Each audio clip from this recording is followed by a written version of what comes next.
The Falcons have traded away Julio Jones. So I'll make you a deal. I'll see you again in 10 years when they trade away Kyle Pitts.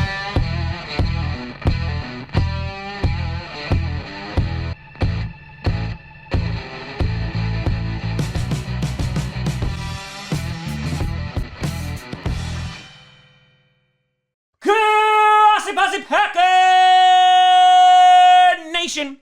Welcome to another episode of Packcast, the podcast where you don't have to be a Packers fan, but it sure does help. I'm your host, Tom. Falcons be singing this about mediocrity. Hello, mediocrity, my old friend. Grossi, and today it has been finalized that the Atlanta Falcons will be finally trading Julio Jones to the Tennessee Titans. There's a lot to break down with this deal, just in terms of compensation, also what the Titans are going to look like, and the Falcons, well, yeah, it's going to be nothing good for you. So let's start off with the compensation. So the Atlanta Falcons heading into this wanted a first-round pick. They wanted to avoid trading him to the NFC, which they were able to complete that second part. However, in terms of compensation, they got a 2022 second, a 2023 fourth, and the Titans received Julio Jones and a sixth-rounder in 2023. And the immediate reaction that I had was, that's it? Okay, I thought they would be able to potentially pull off a first-rounder, and it makes even less sense to me because the Titans, I think, are going to be a playoff contending team this year, even though their defense is meh.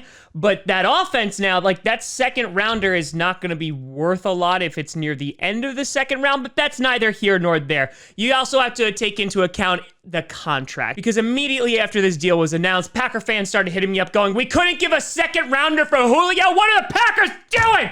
Damn it, Cody! People forget that Julio Jones is due $15.3 million this season, and that is fully guaranteed. He's also going to be over a $19 million cap hit for the 2022 and 2023 season. So yeah, folks, we don't really have a lot of money. With this trade, the Titans are going to have to do some restructuring. Maybe it's going to be Ryan Tannehill. They're just going to have to do a lot of magic voodoo to try and make their contract numbers work because, yeah, Julio Jones is an expensive man. On top of the contract, you take a look, he's 32 years old. He has an injury history. Obviously, he was injured last year, even though when he came back, he did play really well.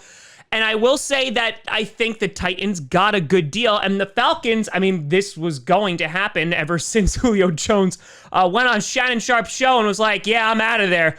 Probably not knowing that he was on live TV, but that was another episode. We already talked about that. So currently, Julio Jones has 3 years left on his deal. They do have an out after the 2022 season in case something goes terribly wrong. But for the Falcons, again, it frees up a bunch of cap space for them, so, you know, they're able to, you know, sign draft picks and stuff. But it is a little bit of a head scratcher in terms of the Kyle Pitts pick. I assume they're thinking that Kyle Pitts is going to replace Julio Jones. I know he's a tight end, but a lot of people have also scouted him as a wide receiver, as that generational talent. And so, yeah, I mean, you do have Calvin Ridley, Matt Ryan, who can still play, and now you have Kyle Pitts. But to say that they have definitely lost a lot of firepower with the absence of Julio Jones, I think is an understatement. So with the Falcons, I don't know what you do with that team. I mean, they could have gotten a quarterback of the future, but I would think that this was an all-in pick with the selection of Kyle Pitts. So where they go from here, I'm not too sure. Now for the Titans, man, this team just became real interesting. They got Ryan Tannehill, who is grossly underrated. You have Derrick Henry, A.J. Brown, who spent a bunch of time campaigning for Julio Jones to come to Tennessee, and now you have Julio Jones. This offense just got scarier in that you have Derrick Henry. Oh, okay, you're going to stack the box. Well, now we have Julio Jones and A.J. Brown. Oh, you're going to go and potentially cover those guys? Well, guess what? Now we have Derrick Henry. So, yeah, you have a two-headed monster in an offense, and I think that they're going to be a lot of fun to watch. Like I said, their defense is very meh. You have them going up against the Colts to try to see who's going to win the South, because Texans and Jaguars fans, you know that that's not going to happen for you. Those are going to be some really, really interesting games. I took a look at the Titans' schedule again. They do have a very difficult schedule, so I think it's still going to be an uphill battle for them. But once they restructure some money, I think that the Titans are kind of like putting this on an all-in move too. Like they're trying to win a Super Bowl right now. Can they with that defense? I think that will be the question. And we're going to get some fun games this season. I mean, week 1 is the Cardinals versus the Titans. That's going to be great. So the Falcons are left with about $7.7 million in dead money. Are they competitive? We'll see. Titans, I think they just got a whole lot more competitive, but they also might be mortgaging the future a little bit. But if it gets them a ring,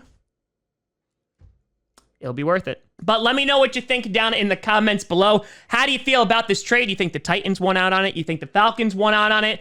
How do you think this is going to affect the Falcons? How do you think it's going to affect the Titans? Let me know what you think. You can always send me at TomGrossiComedy.com or at TomGrossiComedy on all social media. See down below. Check out podcasts on SoundCloud, iTunes, Google Play Music, Spotify, and of course YouTube. And a big shout and thank you to all the patrons over at patreon.com/TomGrossiComedy and the YouTube members. But thank you so much for watching. I'm Tom Grossi. And as always, go Pack Go.